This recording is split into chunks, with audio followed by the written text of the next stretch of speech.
In a small town in Anambra State, there lived a rich and popular woman known as Mama Ifeoma. Everyone in the area respected her. She dressed well, drove big cars, and helped build the church in the village. People believed she was a businesswoman that helped young girls travel abroad for good jobs. Mama Ifeoma na helper, the villagers would say. She dey carry girls go obodo oyibo to make money. Mama Ifeoma always moved with big people. She was friendly with politicians, police, and even pastors. So, nobody questioned her. Anytime someone complained, the matter would just disappear. One day, a poor widow named Mama Chisom came to Mama Ifeoma's house. "I hear say you dey help girls travel," she said, kneeling. "Please, help my daughter Chisom. Make she go abroad help us." Mama Ifeoma smiled. "No worry, na housemaid work she go do. Clean, cook, and they go pay her well. She go send money every month." Mama Chisom cried tears of joy. "God bless you, Mama Ifeoma. You be real mother." Within 2 weeks, Chisom was gone. Mama Ifeoma came back with a photo of Chisom, holding a shopping bag in front of a store. "She dey enjoy," she told the family. "Very soon, una go begin receive money." But weeks passed. No money came.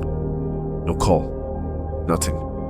When Mama Chisom asked questions, Mama Ifeoma told her, "Calm down. Them they process her papers."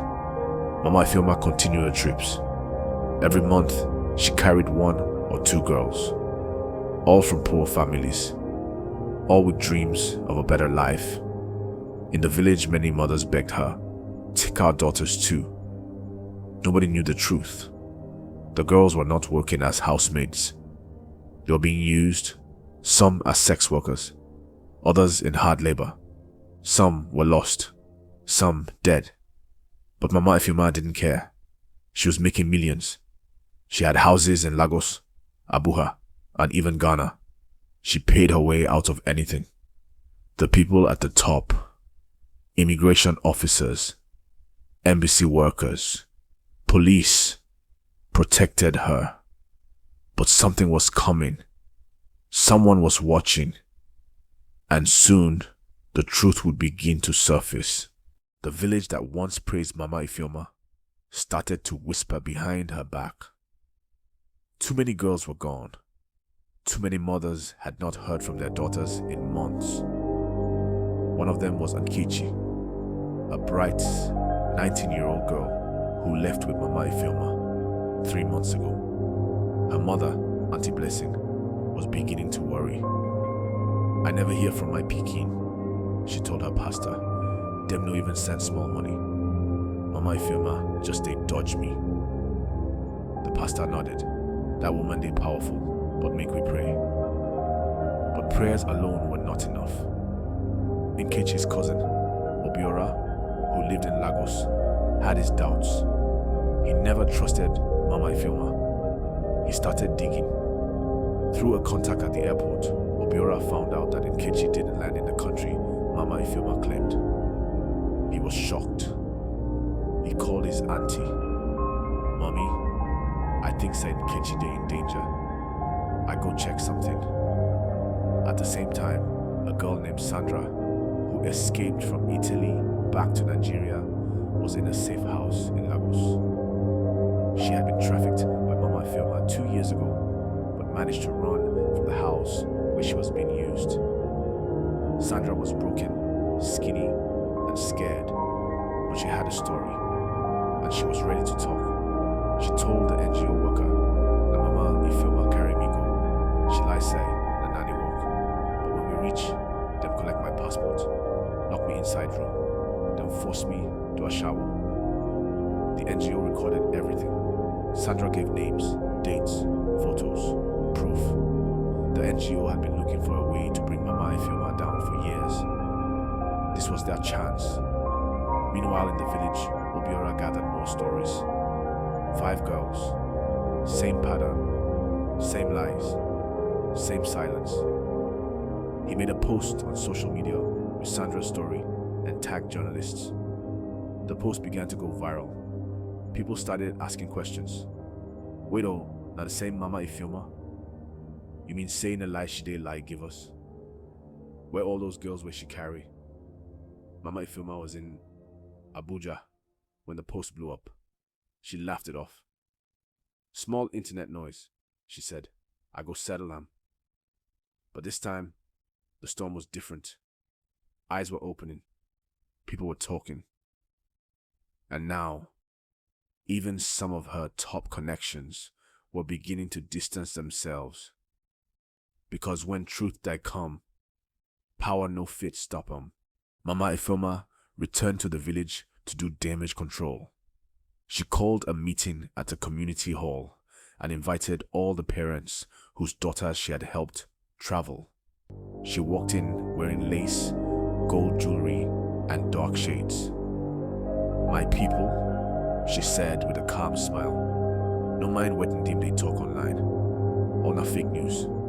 They want spoil my name. Some villagers clapped. Others looked down.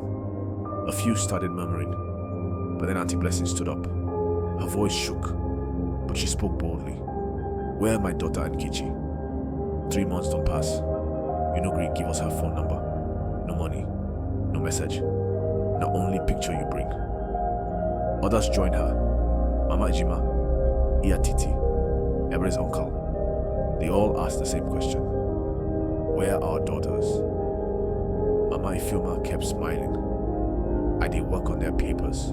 No panic. Very soon them could call Una. But the people weren't convinced anymore. That same evening, Obiora showed up in the village with 2 journalists. They had printed copies of Sandra's statement. They had voice notes, pictures, and a list of over 18 girls trafficked by Mama Ifeoma in the last 5 years. Obiora shouted in front of her gate, "This woman a criminal.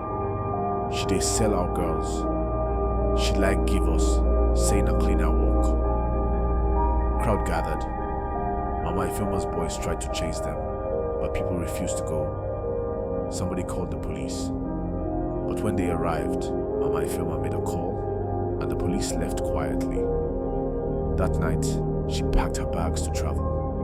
But unknown to her, the NGO had already sent Sandra's report to Nigerian Immigration, Interpol, and the National Agency for the Prohibition of Trafficking in Persons, NAPTIP. They were building a case. Some of Mama Ifeoma's big connections were afraid. They didn't want to be linked to her.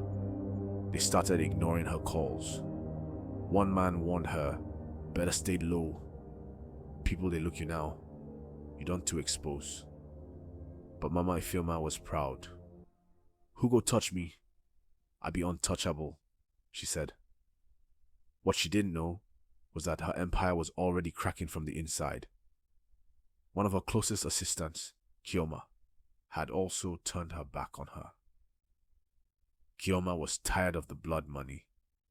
She had kept receipts, photos, travel details, and was ready to testify.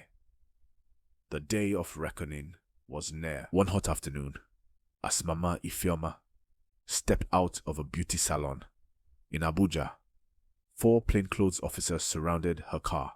Mama Ifeoma, one said, flashing an AD, "You are under arrest for human trafficking, child endangerment, and a fraud. You have the right to remain silent." She laughed. "You people they mad. Do you know who I am? Call your Oga." They didn't answer. They handcuffed her and put her in the back seat. Her driver was confused. People started filming. The video hit social media within an hour. Finally, someone tweeted, "The witch has fallen." She was taken to NAPTIP headquarters. Kioma, her former assistant, was already inside, giving a full confession. She submitted photos, passports, flight records, and voice notes of Mama Ifeoma giving orders like, "No give them phone once we land. Tell their parents say the girl in Canada. even if not Libya she dey. If any of them stubborn, beat them small. The evidence was heavy. 3 girls, including Sandra, were willing to testify in court. One of them had permanent injuries from abuse in a foreign brothel. Mama Ifeoma called her top politicians, her friends in power, her police contacts, but they all said the same thing. This one done pass our hand. The president's wife had seen the video. International organizations were involved. Even BBC Africa Eye started investigating. The village was in shock. Some people still tried to defend her. She helped many families. But more parents were coming out. Too many missing daughters. Too many lies. Auntie Blessing collapsed in tears the day she saw a photo of her daughter Nkechi online on a human rights page. The girl looked sick, dirty, and lost. Obiora worked with the NGO to track her. With God's help and pressure from abroad, Nkechi was rescued from a detention camp in North Africa. When the news reached our village, people began to weep and praise God. The masks were falling off. The truth was clear. Mama Ifeoma sat in a cell, looking pale for the first time in her life.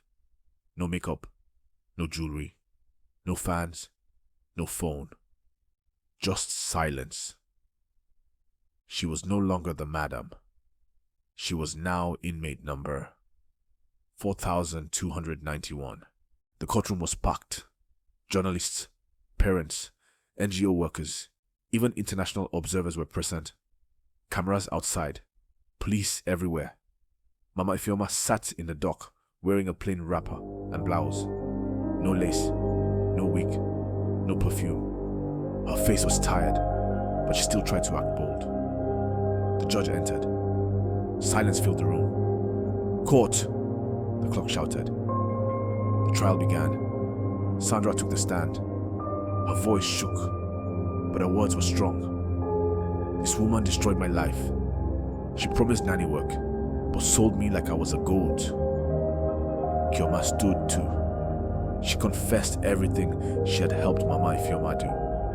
How she arranged fake documents, booked shady flights, collected money from brothels abroad.